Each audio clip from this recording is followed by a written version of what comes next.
La révélation s'est faite à la fois avec les mots forts du Coran, mais aussi avec les silences profonds, tels que cette interruption de la révélation qui a suivi les premiers versets révélés au prophète sallallahu alayhi wa sallam dans la grotte de Hira. La révélation, c'est le dévoilement d'un secret. Allah subhanahu wa ta'ala a révélé au prophète alayhi salatu wa sallam et à l'être humain de manière générale le secret de sa sagesse infinie.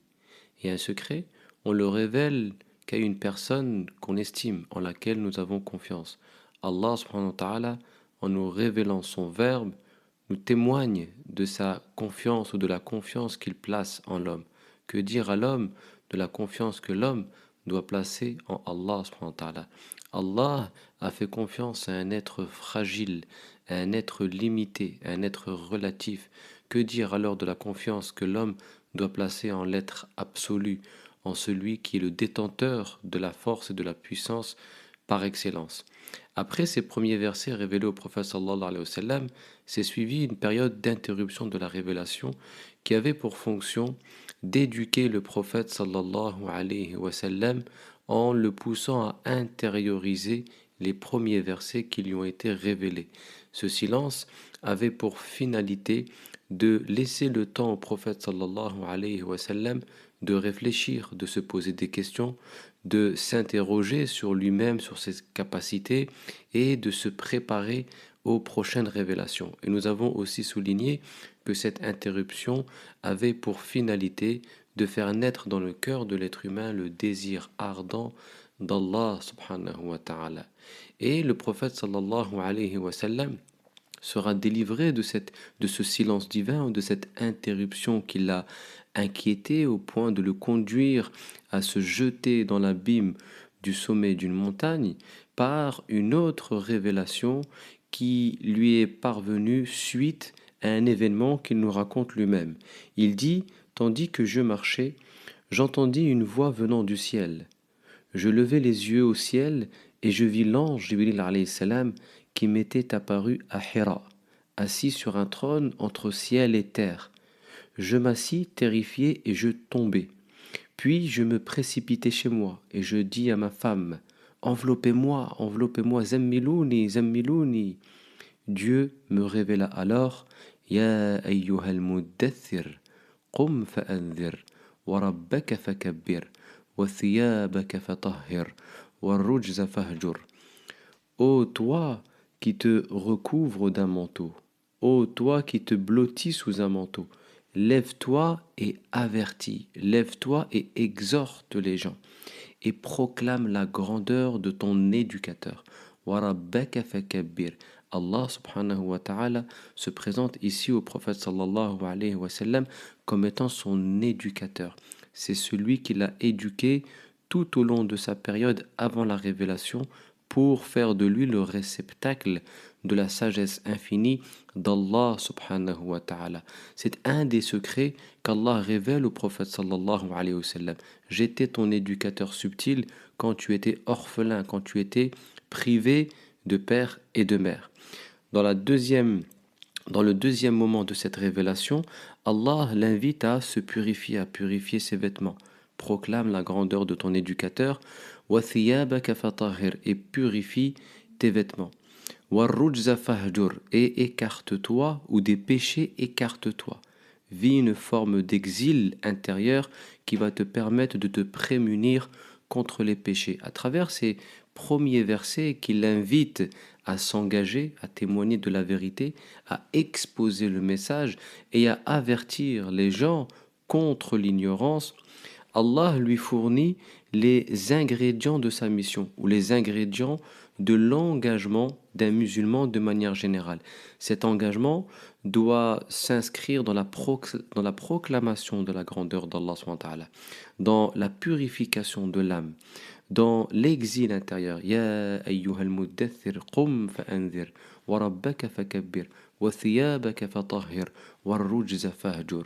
Ces premiers versets, très courts, très simples, contiennent la quintessence de la mission prophétique, la quintessence du message de l'islam, l'engagement, la proclamation de la grandeur d'Allah subhanahu wa ta'ala témoigner de l'unicité d'Allah subhanahu wa ta'ala au moyen de la purification de l'âme et de l'exil intérieur. Et ici, pour la première fois, ou c'est peut-être l'une des premières fois que le terme d'exil apparaît dans le Coran.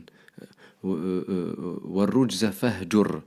Et des péchés, écarte-toi, exile-toi. Et l'exil ici, dans ce verset, n'est pas synonyme d'émigration physique d'un pays à un autre. L'exil ici est synonyme d'émigration intérieure, le fait de faire un djihad intérieur. C'est dans ce sens-là qu'apparaît la première fois la notion d'exil dans le Coran. Et c'est le sens profond de cette notion de hijra. Et le hijra, c'est d'abord un travail sur soi-même, c'est d'abord un travail intérieur, et c'est comme ça que le Coran le présente dans un premier temps de la mission prophétique. D'abord l'exil intérieur. Allah subhanahu wa ta'ala lui fournit donc ici les premiers ingrédients de sa mission. C'est à partir de ces ingrédients que tu vas engager ta mission et que tu vas élaborer ta stratégie de témoignage de la vérité. Et le prophète sallallahu alayhi wa sallam, suite à cette première révélation, comprend que la nature du message consiste à faire rayonner la vérité.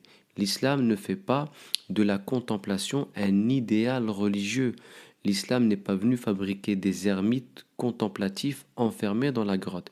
Il est vrai que le prophète sallallahu alayhi wa sallam a éprouvé dans un moment de sa vie le besoin de se retirer, de vivre l'expérience de la retraite spirituelle pour méditer, pour contempler les signes d'Allah subhanahu wa ta'ala. Mais très vite, Allah subhanahu wa ta'ala l'arrache à ce moment d'isolement pour le conduire à s'impliquer dans la vie de tous les jours, à témoigner de l'unicité d'Allah subhanahu wa ta'ala, à permettre à cette lumière qui brille dans son cœur de rayonner sur tous les plans de la société.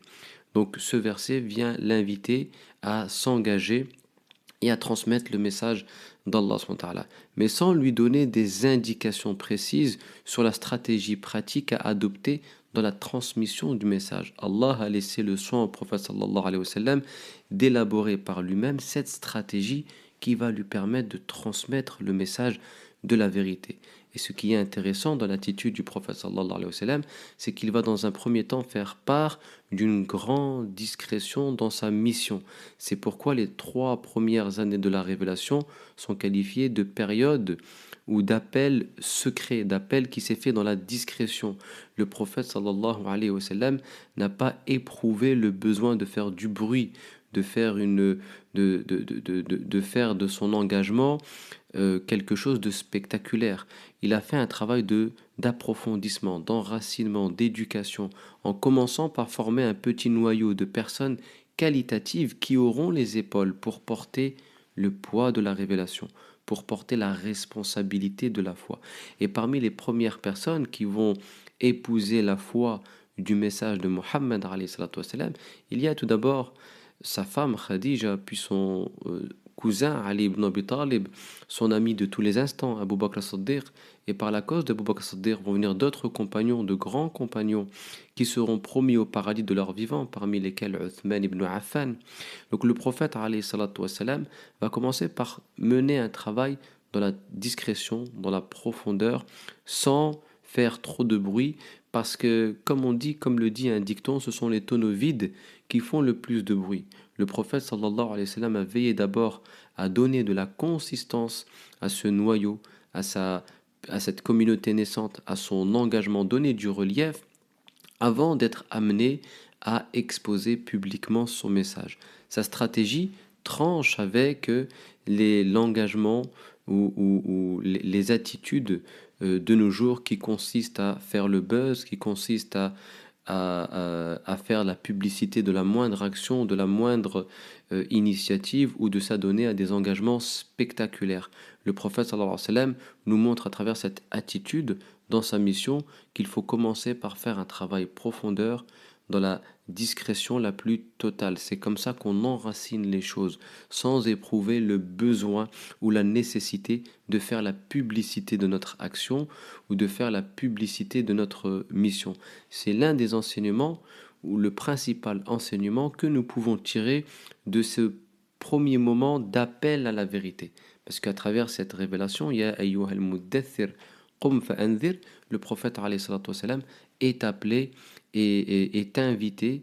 Allah lui ordonne d'appeler à la vérité. Mais cet appel à la vérité va reposer sur des critères, sur des ingrédients, que sont la proclamation de la grandeur d'Allah, la purification de l'âme et l'exil intérieur. Ce sont les trois ingrédients principaux sur lesquels doit reposer notre appel ou notre témoignage de la vérité. Donc c'est cet enseignement que nous tirons de cette étape de la vie du prophète sallallahu alayhi wa sallam.